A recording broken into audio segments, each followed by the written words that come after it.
Hey everyone, Lynette here. I've had a lot of questions on YouTube and Facebook about the garden and what I'm growing and could I show more pictures. And so it's a beautiful day here and I thought that I would give you a little tour. The good, the bad, and the ugly because it's all here.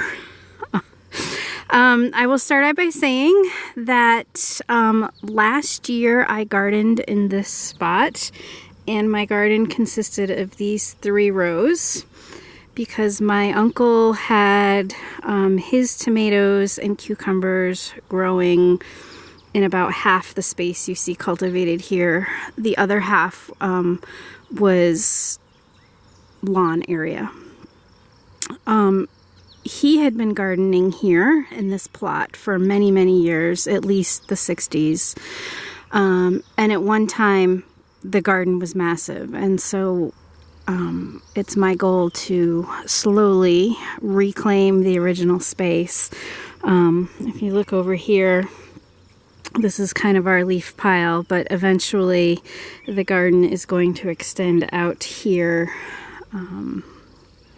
so we can get more space. The first row are perennials that were transplanted from Peggy Norman. There's a little bit of everything here.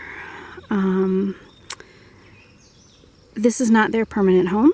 I needed a place to put them until I figured out some landscaping stuff. So this is where they are. Most of them are happy. I had the fence up last year. I need to take it down because it's really not needed. This right here is an echinacea that I started from seed. So I'm excited that he's doing so well where he is. As you can see, I haven't spent a lot of time here. We've got some weeds and needs to be mulched, but edibles will always have priority. So that's where I've been spending my time. I've got some daisies ready to pop out.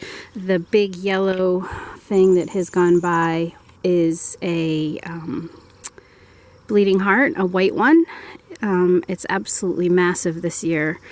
Usually they like shady spots, and this is full-on sun, so I'm shocked that it did so well. It's natural for it to die back. It's been putting off seeds, and it'll eventually completely die back and then come back next spring. So the next row over is garlic. I have music, and then I forget the other variety. You can see the tips are starting to turn brown. That's natural too.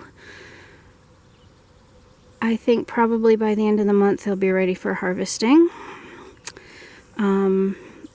As you can see, I was a bad garlic mama. Haven't spent much time here either. Lots of weeds, but I'm anticipating a decent garlic crop anyway.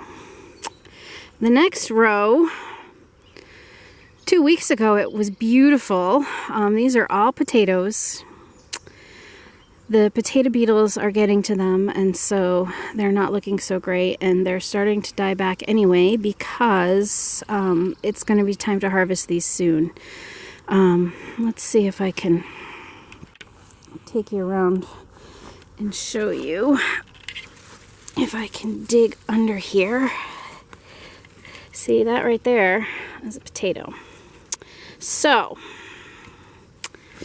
we will be harvesting those soon. This row is all flowers. Maybe I'll stand on this side so my shadow isn't in the way. We've got lots of zinnias.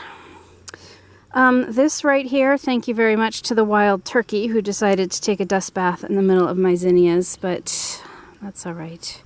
So more zinnias, more zinnias, more zinnias. Oh look, more zinnias. This entire row is zinnias. And then we have These tomatoes are way behind the others. but that's okay because they'll be fine. They'll come in time. I haven't even needed to stake them yet because they're so little. These are varieties that I started from seed, and I am most excited about the Margaret curtains. I had never heard of them before, but they got great reviews online, so yeah, looking forward to them. This is the sunflower row. As you can see here, I had some old seeds that I planted that didn't come up, so I'll replace them with something. I've got some zinnias coming, but I'll put something else in here. But other than that, this whole row is sunflowers. And then this row is kasha squash. Some of them are seeds that I've bought. Some of them, my friend Jen actually bought a kasha to decorate with, and I said, wait a minute, do you know you can eat that? And apparently not many people in New England know that you can eat kashas. So she saved the seeds for me, and I planted them, and they came up. So I'm excited about that. Another row here of potatoes that are looking pretty dismal, but will be ready for eating pretty soon. We have squash and zucchini in this row. I've got some, I'm really excited about these guys. Look at those. So probably tomorrow or the next day I'll come and harvest them. I don't want them to get too big. And we've got some littles down there.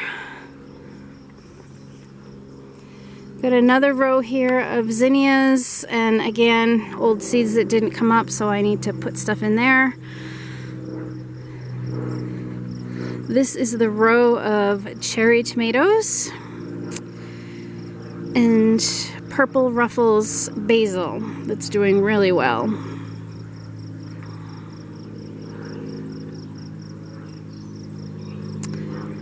I've got some watermelon here that aren't doing well, but we'll see what happens with them. Got some cauliflower. I probably won't grow those again. I've never grown them before, and they didn't do too well. I've got some great kale that needs to be harvested soon. And beyond that, I have some lettuce popping up.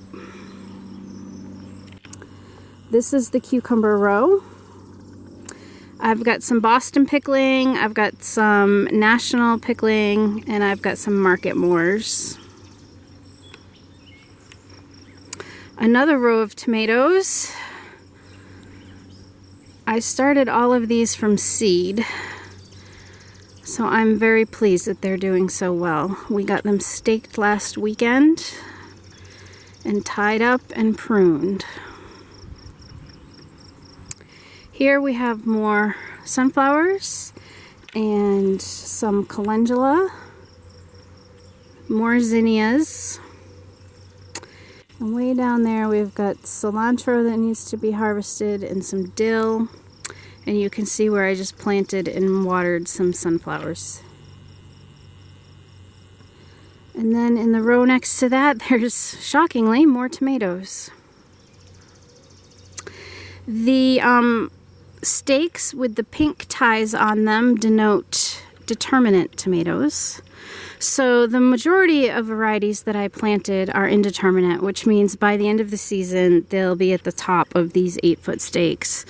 They will just grow and produce tomatoes all season long. The determinate varieties are the ones that stay a little shorter. They'll probably be 4 or 5 feet, and then they stop growing and they put on their fruit mostly at the same time. And so as far as pruning, they get treated a little differently simply because they don't keep growing the whole season. And so I put the pink ties on the stakes to remind me that those are the ones that I'm not pruning the suckers. Next year I will hopefully plan a little better and put them all in their own row. So at the end of this next row we have some strake green beans, and we've got some lettuce in there that I can actually come through and harvest. And again, I planted some sunflowers here, and we've got some basil here that's struggling. This next row is peppers, and they are not doing so well at all. The eggplants aren't doing bad. I've got those mixed in. You can see one right there. The slugs have arrived, so I just put out some organic slug pellets, and once they do the trick, I will come back and mulch these and hopefully get them straightened out for the season. These are jalapenos here, and you can see I've got some that are coming along nicely. These plants are doing well because they are actually 2 years old. At the end of last season, when I was putting the garden to bed, they were loaded with jalapenos, and I didn't have the heart to leave them to get killed in the frost. So I dug them up, and we've got 2 plants here, and then the 2 plants at the end of the row you can see. And then in this row, these are the yellow eye beans, which will be used for next 4th of July's baked beans. That was an experiment last year, and this year Cindy made the 4th of July beans, and they were delicious. And so I had leftover beans, and so I planted them up, and I think that's a tradition that is going to have to happen from here on out. And then here we have this jungle mess, are the sugar snap peas. They were planted in April. They didn't do much of anything until recently, and so just the other day I was able to start harvesting. You can see down there I've got some peas that are ready to go. So that's that, and then I will come down and show you the bees.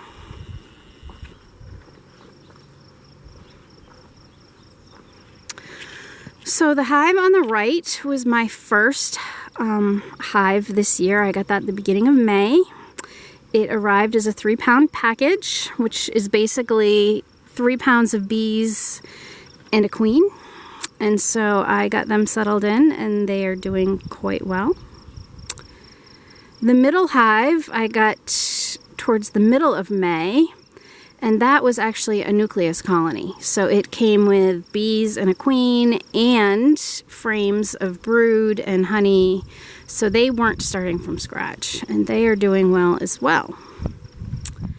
Now, when I got back from StitchCon, I found some swarm cells in this hive, which is not unusual for packages. They tend to swarm pretty readily, and so that's one of the reasons why I have been so faithful about getting into them, because I wanted to prevent them from leaving. And so basically I found the swarm cells, but I wasn't able to find the queen. So I had to come back the next day. I did finally find her. So what I did was I moved the queen into this little nuke box with some frames of brood and honey and eggs, and set her up in there. So she is still reigning on her throne. In the next couple of days or so, the capped queen cells that were in this hive will hatch out. The strongest will survive. The queens that hatch will duke it out.